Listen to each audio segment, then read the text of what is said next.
প্রথমে চাঁদপুরের লেমটা শিবর ভিডিওটা দেখো, তারপরে আমি কিছু কথা কইয়া। আসসালামু আলাইকুম সিলেটবাসী, আপনারা আমার উপর একটা ছোট্ট বিষয় নিয়ে অনেক রাগ এবং অভিমান পুষে রেখেছেন। আমি নিজেই সিলেটকে অনেক ভালোবাসি। বাংলাদেশের মধ্যে আমি সিলেট জেলাটাকে অনেক অন্যতম মনে করি এবং এদের প্রতি, সিলেটের মানুষদের প্রতি আমার যথেষ্ট রেসপেক্ট অলওয়েজ ছিল এবং এখনো আছে, ভবিষ্যতে থাকবে।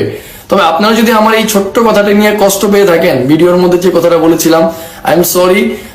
এই ধরনের কথাগুলো আসলে আপনাদেরকে আমি কষ্ট দেওয়ার জন্য বলি নাই, আমি যদিও একটা ফান করে বলেছিলাম আমার ক্যামেরাম্যানকে।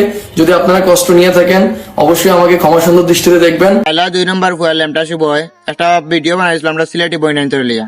আজকে একটা ভিডিও বানাইয়া হে তোমার আইয়া মাফ চাইছে ভিডিওর মধ্যে। লেমটা শিবয় বুঝতে পারছে যে তোমার সিলেটি লিয়া ভিডিও বানানি কতটা একটা সম্মান। সিলেটি মানে কি এটা বুঝতে পারছে।